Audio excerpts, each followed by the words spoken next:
bom dia! Vocês estão bem? Passaram bem a semana? Espero que sim. Nós vamos estar iniciando hoje mais um tempo abençoado na escola dominical e a melhor maneira de começar é orando.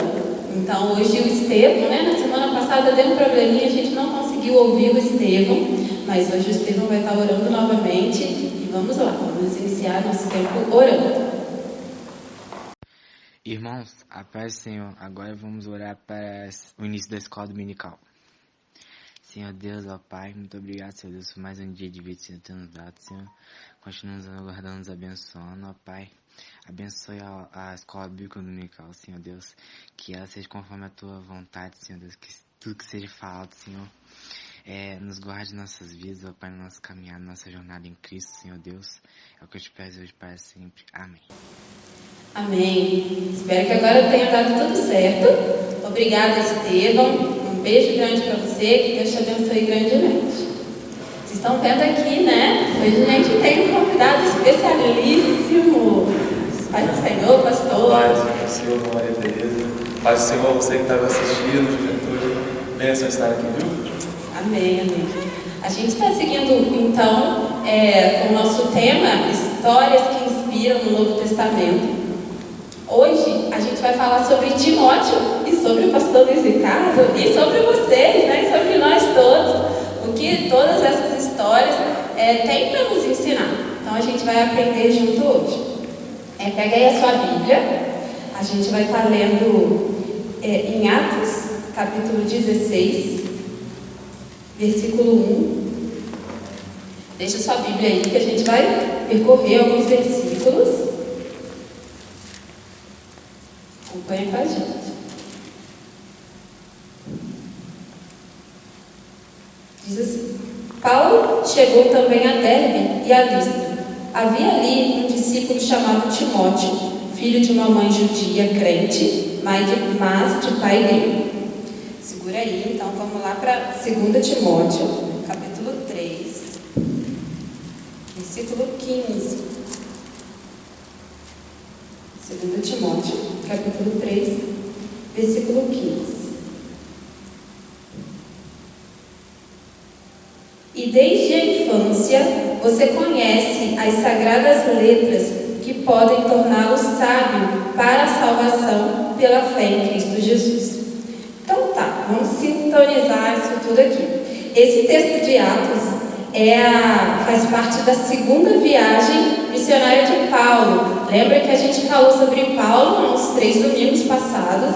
E na semana passada até a gente falou sobre essa segunda viagem, aquela questão com Barnabé e Marcos, a gente falou sobre isso. Então aqui Paulo já estava lá seguindo a sua viagem missionária.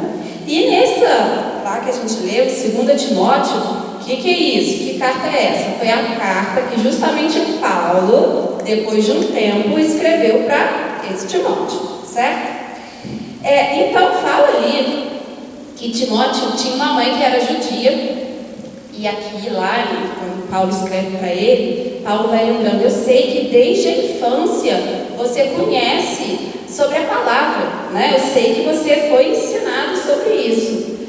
Então Timóteo, ele teve esse privilégio de desde a infância estar sendo ensinado sobre a palavra. Conta pra gente, pastor, como foi a sua infância? Na sua casa também você foi ensinado pra gente sobre a palavra? Você também foi ensinado sobre a palavra? É interessante, nós olharmos para vários personagens bíblicos e a gente conseguir às vezes se encaixar em algum deles. Mas é interessante que na minha infância eu não vim de berço evangélico, minha família era uma família cristã, mas viemos da igreja católica.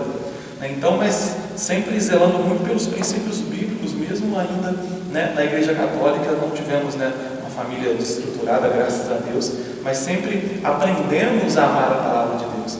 Então, louvado seja Deus, porque eu tive esse prazer dentro da minha casa também, assim, como Timóteo era instruído na sua família, eu também tive essa oportunidade, pela bondade de Deus, de ouvir da minha mãe, do meu pai, dos meus avós, ensinamentos que fortificavam a minha vida com Deus. Amém, amém, amém. Que bom. A gente viu que quando Paulo chegou ali, e ouviu falar de Timóteo, a gente vê aqui no texto que a mãe dele era judia. Então, a gente sabe que os judeus têm essa questão do ensino, né? Muito rígido ali, né? Bem presente e intenso, né? Isso. E depois ela se converte, então já acrescentou ali sobre a vida de Timóteo. Mas o pai de Timóteo, ele não era cristão. Ele não era nem judeu e nem depois parece que ele se converteu. E hoje a gente tem adolescentes até aqui que vêm na nossa igreja que estão numa situação dessa. Ou nenhum dos pais entende ainda do amor, né, tão grande de Jesus e de todo esse plano de salvação, ou tem um que entende, que já participa e outro não, e às vezes é difícil para esse adolescente. Que dicas que o senhor dá? Como que pode lidar esse adolescente numa situação assim? Sim, eu me lembro que assim, quando eu entrei para a igreja, eu vim com 9 anos de idade também. Meu pai foi o primeiro a se converter em casa, e assim que ele decidiu ir para a igreja metodista, né, se converter, eu decidi ir junto com ele. Então, com 9 anos, eu entrei pela primeira vez na igreja metodista e fiquei aí até o dia de hoje e até Cristo levar a igreja. É interessante que, né, a minha mãe não era, minha mãe continuou ainda católica, mas é interessante que a gente teve um processo nesse momento, né? O pai e o filho na igreja, e minha mãe e a minha irmã, assim, por mais que sejam cristãs, não caminhavam na mesma fé.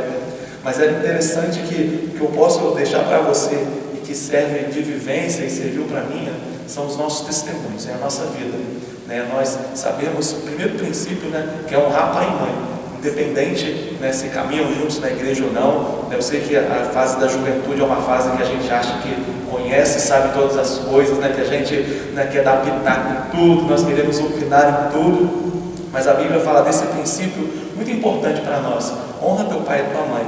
E nós vemos que esse princípio ele atrai bênção para nós. E quando nós percebemos isso e honramos, nós oramos por eles, nós damos bons testemunhos, nós vamos ver que aos poucos eles vão percebendo a diferença na nossa vida, e isso vai fazer com que eles sintam também atraídos pelo amor de Deus em nós. Então, o grande conselho que eu deixo para você: continue honrando seu pai e sua mãe, continue obedecendo, continue ouvindo e respeitando, mas acima de tudo também ore, incentive, pregue, né? Seja um exemplo, um testemunho vivo dentro do seu lar. Amém, amém. Pastor, às vezes tem na família, assim, aquela receita que é passada, assim, avó, bisavó, e passou para a mãe, para o filho, ou aquela questão do time de futebol, ou alguma história, uma expressão que todo mundo na família usa. Você tem, assim, uma situação assim na sua família? Olha, eu não me lembro assim de algo tão claro, dizer assim, isso é da família, mas eu posso dizer assim, por parte da minha mãe eu tenho herdado alguns culinários, né? Essa questão de cozinha, acho que é uns requisitos assim que vai para aí, porque eu gosto de doce, né? Eu me aventuro nessa parte. Mas interessante do meu pai, e até bom deixar registrado aqui, né, porque a gente tem vivido hoje um período histórico, essa quarentena tem surpreendido a gente. E o Vasco, ele está em primeiro lugar na tabela. Então eu deixo registrado nessa aula de hoje, né, a felicidade de um vascaíno permanecer em primeiro lugar. Aí, ó, vamos ver, né? Que bom, pastor, muito bem. Timóteo, né, de repente ele teve, né, algumas heranças assim também, não sei se eles cozinhavam, mas ele teve uma herança que foi essa questão do legado de fé. A gente vai ver lá em 2 Timóteo, capítulo 1, versículo 5, e que diz assim: trazendo à memória a fé não fingida que há em ti, a qual habitou primeiro em tua avó Loide e em tua mãe Eunice, e estou certo de que também habita em ti. Então, dentre algumas heranças que Timóteo pode ter recebido, essa foi uma grande herança, né? Um legado de fé. E qual o valor dessa herança para nós, né? E para os adolescentes hoje? Alguns, né, como a gente falou, não têm os pais aqui na igreja, mas muitos sim, e têm recebido essa herança. E como proceder, o que fazer? É importante? Tem valor essa herança? Ou só se fosse uma casa na praia, uma conta? De forma alguma, né? Acho que a casa na praia, ou um carro, uma casa que fica como herança, depois de um tempo ela some. Ou quando nós, né, partimos daqui, nós não levamos ela conosco. Mas uma coisa que sempre fica e deixa as marcas são os legados. independente, né, da onde nós estamos e o que nós temos, seja, né, podemos ter diversos bens ou poucos bens, ter muita coisa ou pouca coisa, mas o legado de vida é aquele que marca, é aquele que fica. Então é passado de geração em geração. E a fé é justamente isso. A gente olhar, né, para o Antigo Testamento, a fé, né, não tinha a parte escrita como nós temos hoje a Bíblia, era passada no oral, né, no contar, sentava-se em casa, sempre o ancião passava pela sua família. Assim é a fé conosco, porque nós ouvimos dos nossos pais, né, às vezes ouvimos de pais espirituais, nem pais de casa, mas pais espirituais na nossa caminhada, né, e isso depois nós passamos para o nosso filho, passamos para os nossos amigos, e assim vamos levantando e erguendo um legado também de fé. O pastor contou um pouquinho quando ele foi para a igreja, né, se converteu ali com 9 anos. Paulo, na primeira viagem missionária, que ele fez com Barnabé, ele passou pela cidade de Timóteo. E ali ele sofreu uns perrengues, né? Ali foi apedrejado. E Timóteo, a mãe ali, viram isso, mas provavelmente foi nessa viagem que a mãe se converteu. E Timóteo, a história conta que de repente ali era adolescente. E ele também teve que pensar sobre isso. E agora? Eu aceito, eu entendo, eu compreendo esse amor e eu também tomo essa decisão de seguir esse caminho, de seguir a Cristo. E ele também tomou essa decisão. Então, depois que você chegou aos 9 anos, ainda a gente pensa assim, uma criança, mas você teve essa questão de entender, essa experiência de conversão, foi logo ali, ou depois de um tempo que você realmente falou assim, não, eu entendo e eu aceito essa fé. Às vezes eu me sinto muito anormal, vou ser sincero, para uma realidade, porque às vezes a gente associa muito que o mundo mesmo diz respeito para nós, juventude. Acho que jovem é sinônimo de irresponsável, né? Jovem não tem compromisso com nada, né? Jovem não leva nada a sério. E nós somos aqui exemplos, né? Graças a Deus na nossa igreja, temos exemplos de diversos jovens comprometidos, né? Jovens que amam a presença de Deus, que amam a palavra, que, né, têm princípios, têm honra, né, têm valores na vida, e a gente percebe que não é por aí. E graças a Deus a gente serve a um Deus que ama a juventude e acredita e aposta em nós. Eu vejo, tem um livro, não sei se vocês já leram, mas fica aí registrado, né, o livro Heróis da Fé, né, diversas histórias, né, de homens que marcaram toda a sua época, né? Foram homens além do seu tempo normal, e esse livro sempre me inspirou a ser melhor, a ser alguém que marque a minha geração, assim como Timóteo marcou a dele, assim como José, assim como diversos outros na sua juventude marcaram. Com 9 anos de idade, quando eu entrei na igreja, foi a primeira vez que eu visitava, eu disse assim, aqui eu quero ficar. Pode parecer assim, muito irracional de uma criança de 9 anos querer tomar essa decisão, mas é interessante que como eu estava debaixo aí, né, da autoridade do pai e da mãe, né, e a mãe falou assim, olha, quando você não fizer a primeira Eucaristia, você não vai sair da igreja. E eu eu ia na igreja católica, eu fiz a primeira Eucaristia, e logo depois, quando eu fiz, foi no sábado, no domingo pela manhã, eu já estava na escola dominical dizendo, é aqui que eu quero ficar. É aqui que eu quero ficar. Então foi ali aos 9 anos mesmo que eu decidi dizer assim, aqui é o lugar, aqui é onde eu vou viver. E é interessante que aí a gente vai crescendo e a gente vai lidando com as coisas da idade, né? Os outros amigos que não eram cristãos, né, indo para conhecendo bebida, conhecendo, né, o famoso ficar, conhecendo, né, os relacionamentos, e eu na contramão escolhendo vida com Deus. E às vezes isso é um desafio para nós jovens, né, porque às vezes a gente quer agradar e ser aceito no meio da nossa roda de amigos. Mas é interessante que Deus levanta homens e mulheres, mesmo na sua juventude, para ser exemplo e mostrar para nós que Cristo nos satisfaz. Né? Nós conseguimos desfrutar de uma vida, né, jogar videogame, jogar futebol, né, ver série, ver filme, ver tantas coisas e continuar sendo crente e não perder nenhum dos princípios bíblicos e viver de uma vida plena com Cristo. Amém, glória a Deus. Então, isso é muito importante. Você adolescente, que vem para a igreja através do seu pai, da sua mãe, talvez por um amigo, mas você, como o pastor disse, tem que ter essa consciência de que eu estou aqui porque eu entendo, eu estou aqui porque eu decido, eu estou aqui porque eu escolho a melhor parte, eu escolho Jesus, né? Então isso é importante. Se você ainda não caiu a ficha que, não, eu preciso, né, pastor? Não é só, né, a gente precisa. precisa não, eu quero, eu aceito, eu E tem a entendo. situação de que, né, pais são da família, são gerações e gerações de pessoas da igreja e que dão continuidade, e às vezes a pessoa vem porque a família vem.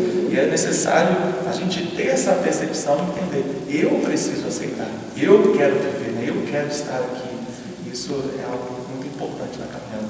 Então tome, se você ainda não pensou sobre isso ainda, pense, né? E tome essa decisão. Se você está na igreja, ainda não fiz minha profissão de fé, ainda não me batizei, opa, é tempo, né? É agora. Conversa com os pastores, manda um zap, né? Manda pra um zap, gente. né? Com certeza a gente E vai fazer. ajustando isso. É interessante, né? Estou te interrompendo um pouquinho, que né, a gente fala de uma vida assim, pode parecer, né, uma vida muito correta, né? O pastor não erra, não é possível, então cresceu santo. Não, a gente erra na caminhada. Né? Errar na juventude é algo muito comum. Né? Até acho que em toda a vida, né? A gente fala que está na igreja, mas quem nunca ao longo da caminhada não cometeu erro? E quando nós falamos a respeito de amizade, intimidade com Deus, falamos de uma vida sincera com Deus. Né? Estar com Cristo é ser sincero consigo mesmo. Qual que é a sua fraqueza? Qual que é a sua fragilidade? Qual a área da sua vida que você precisa de um conselho, ou de um apoio, ou que alguém venha e estenda a mão e te levanta? Então, nós sermos sinceros com Deus também, né? Para que possamos vencer cada vez mais e tornarmos exemplos. Ele é nosso pai, nosso amigo, né? Estamos Justamente. sempre pronto. Mas falando sobre fraquezas, pastor, você, meio dos 9 anos, mas nessa trajetória até aqui, teve algum tempo que você se desviou, que você se afastou da igreja? Olha, eu nunca, graças a Deus, assim, nunca afastei, nunca saí, mas já tive o desejo de sair. Eu me lembro que, né, no meio do ensino médio, aquela coisa toda, e por ser sempre da igreja, todo mundo sabia que eu era da igreja, eu nunca escondi essa identidade, nunca escondi quem eu sou de fato. Né? Não era o crente 007 no colégio, né? De que ninguém sabe quem eu sou, né? Todo mundo sabia, e lá mesmo na escola eles me chamavam o pastor, mas era o pastor no sentido de deboche, né? Pejorativo, né? Aquelas coisas que jovem bem tem. E é interessante que eles se descobrindo e fazendo tantas coisas, e muitas coisas às vezes eu não era convidado por ser cristão. E eu me lembro que uma vez indo para a escola eu falei assim, Deus, eu acho que eu não quero mais. Eu acho que eu vou parar, porque eu quero viver o que eles estão vivendo também. E isso brotou no meu coração, e à medida que eu falei ali em Barra Mansa, atravessando a ponte, a linha de trem da antiga estação ali, foi justamente ali, eu passando ali, foi uma conversa com Deus muito sincera, que parece como se eu estivesse falando assim, é isso mesmo, meu filho, então sente o que é uma vida sem mim. Na mesma hora, eu senti um vazio. Na mesma hora que eu falei assim, Deus, eu não quero. Foi como Deus falou assim, tá bom, é igual a parábola do filho pródigo, você quer ir? Então vai. Eu falei assim, então eu vou querer não ficar mais. E eu senti um vazio, foi tão grande, existencial, foi tão desesperador, que antes de chegar no meio da linha eu falei assim, Deus, não, eu quero te retirar isso, eu quero continuar, porque em ti eu encontro razão de vida. E ali eu me identifiquei na minha identidade em Deus. Eu não quero sair desse lugar, eu quero ficar aqui todos os dias da minha vida. Não tive a experiência de sair, graças a Deus, mas quando brotou essa sensação, e às vezes isso é normal por a gente ver no dia a dia as coisas acontecendo, eu fui tomado por esse vazio, e eu digo a você, não queira experimentar esse vazio. Nunca deseje isso na sua vida. Você está no melhor lugar, você fez a escolha certa, você está no lugar certo, ouvindo as pessoas certas e recebendo o que é certo para a sua vida. Porque dizem, né, que é difícil, adolescente, jovem, fica na igreja, né, isso é difícil, pode até, né, ter uns momentos assim, né, mas... É certo, né, que o mundo ele vai oferecer muitas oportunidades para o jovem, para a juventude hoje, né, tanto, né, em jogos, tanto em baladas, né, em festas, né, conhecer tantas coisas que se dizem que é preciso conhecer da vida, né? E a gente vai perceber que isso vai ser ilusão. Não tem necessidade, né, de você se drogar, não tem necessidade de você se prostituir, não tem necessidade de você viver as coisas do mundo, né? Sendo que as coisas de Deus elas são eternas. Gente, né, tem alegria verdadeira, né? É algo muito diferente daquilo que se vive em uma noite. É algo que guardamos para a vida eterna. Amém. Não vale a pena. Não abra mão disso. Timóteo, então, ele se converteu ali adolescente, e E ele, talvez, né, alguns amigos poderiam ter também, né, zombado dele, mas ele permaneceu firme. E ele foi se fortalecendo cada vez mais. Vamos imaginar hoje, né? Ele lia a Bíblia, ele orava, ele ia no retiro espiritual de carnaval, meio. Se for um Timóteo do século. Não é de hoje, ele ia. Eu fui em todos. Participava da Jumene, ia participar da Jumene, ó, a Jumene tá, vai ser aqui mesmo. Vai ser aqui, ó, ano que vem, ó, já vai. Santa expectativa. Isso aí. Ele ajudava na igreja. E Timóteo, ele estava envolvido. Ele era atuante ali, ele estava envolvido com as coisas de Deus, com Deus, mas também envolvido com as coisas da igreja. Ele dava bom testemunho ali por onde ele morava. Tanto é que lá em Atos, tá aí com a sua Bíblia, né? A gente continua ali em Atos, aqui no versículo 2, capítulo 16 que a gente estava, versículo 2. Os irmãos em Listra e Icônio davam bom testemunho dele. Então ali, ó, falo duas cidades ainda, imagina Volta Redonda e Barra Mansa, né? O pastor Luiz é conhecido lá, é conhecido aqui, mas outros lugares que ele já passou aí. Então as pessoas davam um bom testemunho de Timóteo, falavam assim, nossa, mas ele é um bom menino, mas ele é assim, ele é, né? E falavam bem dele, as pessoas o elogiavam. Aí a gente pensa assim, o que as pessoas falam de mim? Será que você chegar lá com um vizinho nosso, né, um vizinho de vocês, e falar assim, você conhece fulano? O que você acha dele? Né? O que o vizinho fala? Chegar lá com o professor lá na escola. Como que é esse menino, essa menina aqui na escola? Não é? Se perguntar para os nossos amigos, os amigos de fora aqui, o pessoal da igreja, né? Perguntar para um outro amigo, como que é fulano? E aqui na igreja? O que os pastores falam da gente? O que os outros irmãos falam? Será que, como Timóteo, a gente tem sido conhecido mais dessa maneira positiva, né? Dando um bom testemunho? Isso faz diferença, né, pastor? Totalmente. Né? O testemunho ele está muito vivo na vida da igreja. Né? Quem é discípulo, quem é cristão, né? Quem está na igreja, né? Servindo a Deus, a vida dele produz bons frutos. Na verdade, a vida dele frutifica, né? E por mais que, né, quando nós falamos de testemunhos, né, às vezes pode pensar assim, mas eu não estou no louvor, né, não estou em algum ministério, né, tem gente que atua por detrás dos bastidores, ou às vezes, né, fazem coisas que muitos não fazem, então por detrás fazem tantas coisas. Mas é interessante quando nós entendemos o nosso lugar no reino de Deus, no papel, no corpo de Cristo, e fazemos a função daquilo que Deus chamou para nós, e damos testemunhos. Damos testemunho daquilo que confia em nossas mãos, fazemos da melhor forma possível, no lidar com as pessoas. É tantas coisas que podemos dar bons testemunhos que vão marcar não só a nossa vida, como nós somos reconhecidos, mas também marcar a vida daquele que está vivendo ao nosso lado. Isso é um grande desafio e uma grande bênção de Deus. Nós vemos que nós conseguimos alcançar, mesmo nas nossas imperfeições. Isso às vezes você não tenha vivido de tudo na vida ainda, está descobrindo algumas coisas ainda, mas você perceber que você alcança um colega seu, você perceber que quando, né, um amigo seu está triste, com alguma dificuldade, passa um zap para você, né, passa uma ligação para você, e você consegue orar, você consegue falar de Deus. Nas redes sociais você consegue, né, transmitir o amor de Deus. Quando a gente vê o Facebook, Instagram, agora a onda, agora é TikTok, né? Até eu entrei usar o TikTok para acompanhar essa juventude toda. E é interessante que alguns jovens da nossa igreja, a juventude da nossa igreja, eu acompanho alguns deles aqui, a gente tem de testemunhos que usam dessa ferramenta para pregar. E quantas pessoas não são alcançadas por esses vídeos de 1 minuto, que a gente leva a mensagem, que a gente abençoa e as vidas são transformadas. Amém. Esse é o bom testemunho.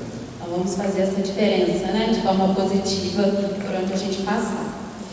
E seguindo aí Atos 16, e continua assim, versículo 3. Paulo queria que Timóteo fosse em sua companhia. Então todo mundo falava bem de Timóteo. E quando Paulo chega lá e Paulo vê, e ele deve lembrar assim, nossa, aquele menino que anos atrás, quando eu passei aqui, ele era um adolescente, e agora ele já cresceu um tanto. E olha como que... E Paulo viu isso, né? Como que ele amadureceu na fé, como que ele cresceu, como ele está, né? entendendo sobre as coisas de Deus, falou assim, eu quero ele comigo, né? Eu vou levá-lo para ir comigo, para evangelizar, para pregar da palavra de Deus, e foi esse tempo aí do chamado de Timóteo ali. E você, pastor, quando foi? Depois a gente vai falar que tinha algumas profecias, né? Quando Paulo escreve para Timóteo, eu vou ler aqui os versículos. 1 Timóteo, capítulo 1, versículo 18, diz assim: levando em consideração o que as profecias anunciaram a teu respeito, com base nelas, luta o bom combate. E o outro texto é 1 Timóteo, capítulo 4, versículo 14. Não seja negligente para com o dom que você recebeu, o qual lhe foi dado mediante profecia, com a imposição das mãos do presbitério. Então, duas situações, pastor, o senhor fala com a gente. Quando você entendeu essa questão do seu chamado pastoral, tinha alguém que sempre falava com você, fora os colegas que falavam, né, na brincadeira, mas alguém falou assim, nossa, eu acho que esse menino não vai ser pastor. Ou já recebeu mesmo uma oração, uma palavra de profecia, assim, falando isso sobre a sua vida? Quando foi esse despertamento para o chamado pastoral? Esse meu despertamento para o chamado pastoral foi muito interessante, que foi aos 15 anos de idade. Nossa, olha só, você foi pastor. Toda a vida, pensa, toda a né? vida. Eu acho que é algo muito diferente da realidade, porque de 15 para 16 anos, eu estava fazendo um curso de evangelismo no núcleo de capacitação em Barra Mansa. Mas olha só, essa questão da importância de crescer, né, de buscar, né, de estar servindo. Não preciso já ser o presidente da sociedade de juvenis, eu não preciso ser aqui o líder do louvor, mas a gente vai se envolvendo e vai servindo e vai buscando aprender e assim crescendo e se identificando com as coisas. Só voltando um pouquinho da história, para você ter noção, na minha juventude, bem lá para os 9, lá para os 10, nos 10 foi quando parou mais ou menos, eu falava gaguejando mesmo, e assim, não teve um processo assim, de momento de fome, nem nada, a gagueira simplesmente sumiu. E chegando foi superar esse desafio, né? Porque a gagueira me deixava tímido, né? De falar, de se expressar. Eu me lembro que a primeira vez que eu preguei foi com 12 anos de idade, imagino 12 anos subindo, naquela insegurança, naquela timidez danada, eu me lembro até hoje. Nem foi na minha igreja local, fui convidado para uma outra igreja ainda.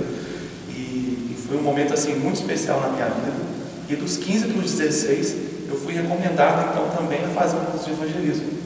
Então, muito novinho ainda, né? Eu tenho as filmagens, né? Muito engraçado, aquela carinha muito mais nova ainda, mas já consciente daquilo que tem que fazer. E foi no meio desse curso que eu percebi do chamado de Deus na minha vida, quando Deus em sonho fala comigo.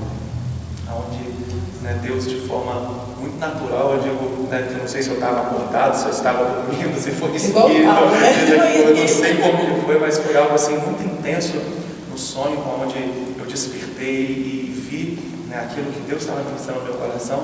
Confesso que eu não entendi, eu falei assim, mas o que é isso? Né? O que é essa espada que o anjo está colocando diante de mim? Desceu numa escada no céu, eu no meu dia a dia indo para a igreja, e essa espada foi oferecida a mim, e eu acordei, eu lembro que eu orei, eu chorei, eu falei, Deus, o que é isso que eu não estou entendendo? Fui até o meu pastor na época, conversei com ele e falou assim, olha Luiz, isso é a palavra de Deus. Deus está te chamando para a palavra. Continua firmando, continua buscando, que você vai ver, né, os lugares que Deus pode te levar.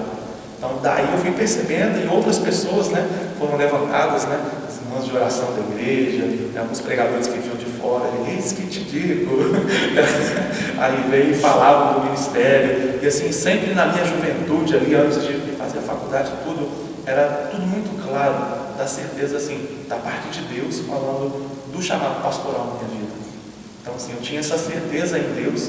Eu digo que a certeza do meu chamado, ela passa por 3 coisas na nossa vida.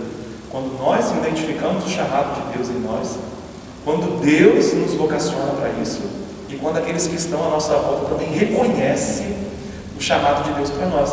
Porque não adianta eu me enxergar como pastor, Deus me chamar como pastor, isso é porque a igreja não me veja como pastor. Como que eu exerço o chamado? Então esse tripé é fundamental para qualquer ministério, né, para qualquer ação que nós temos. Então houve sim na minha vida também esse processo de profecias, de revelação, de sonhos, de Deus falando, né, de Deus mostrando. né? Às vezes nessa fase também de juventude, a gente fica naquela busca, né? Qual que é o meu chamado? Qual que é o meu dom? O que Deus quer me usar? Eu gosto tanto de música, eu gosto tanto de evangelismo, eu gosto tanto de ação social, né? Mas qual que é a minha essência, aquilo que Deus quer que eu frutifique? E eu digo a você, né? Continue buscando, pedindo esclarecimento e visão de Deus, para Ele te mostrar qual o propósito de vida e o propósito do seu chamado, para você frutificar e fluir nele. Amém. E não é ficar com o braço cruzado enquanto espera não, né, pastor? É igual o senhor fez, estava fazendo antes, né? A gente vai se envolvendo, né, no reino, a gente vai servindo a Deus e na onde a gente tiver oportunidade e de repente Deus fala, é aqui. E a gente vai se aperfeiçoando, né? E a gente vai chegar assim, Deus vai falar assim, olha, é um ministério pastoral. E você já vai ser ali, entender de tudo, saber de tudo, né? Ou você vai ser lá no ministério de louvor, você já vai chegar e tudo mais. Irmãos, tem coisas que são construídas ao longo do caminho. Né? Aquilo que, né, como Isaías, ele vai receber essa experiência, quem enviarei, e quem há de ir por nós, ele vai dizer, eis-me aqui, envia-me a mim. E a gente vai perceber que ao longo do caminho Deus vai trabalhando. Deus vai mudando, Deus vai aperfeiçoando, e a gente vai crescendo, amadurecendo. Se eu pegar o pastor Luiz de anos atrás e olhar para trás e dizer assim, meu Deus, tanta coisa eu precisei mudar mesmo, e foi amadurecida, e nós louvamos a Deus para isso, porque é nos erros, nos acertos, que Deus vai nos moldando. Amém.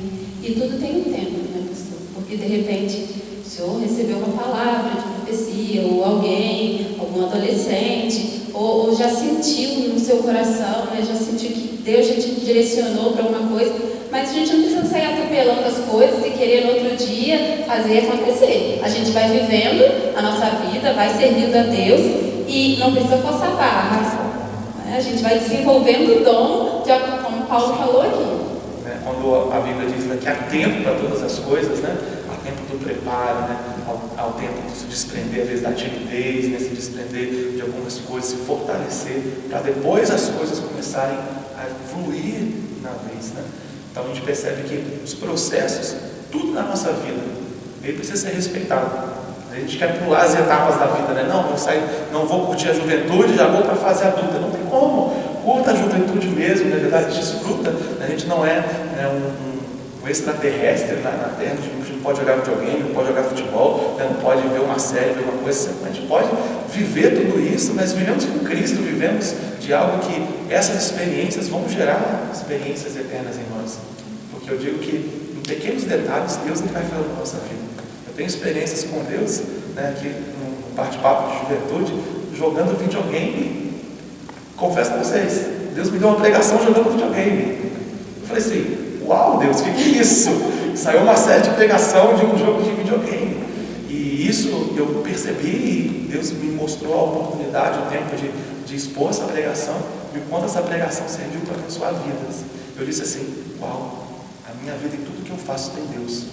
Então, no futebol, no videogame, em qualquer área, Deus, Ele é o nosso amigo presente, Deus está ali falando, Deus está usufruindo. Isso não é sinônimo de, é muito jovem, está vendo como queima tudo, muito pelo contrário. Né? Olha como o jovem é sensível a Deus, em perceber Deus em todas as coisas. Olha só que bênção, né, hoje? Gente, nosso papo está muito bom. A gente tem aprendido muito com a vida de Timóteo, a gente tem aprendido muito com o pastor Luiz aqui com a gente, mas como está tão bom, a gente vai continuar no próximo domingo. A gente combina, né, pastor Luiz, se eu volta, a gente continua esse tempo de ensinamento, de aprendizado no próximo domingo. Então não deixe de voltar conosco aqui no próximo domingo, teremos a continuação desse bate-papo, desse estudo maravilhoso para você. Tchau, tchau.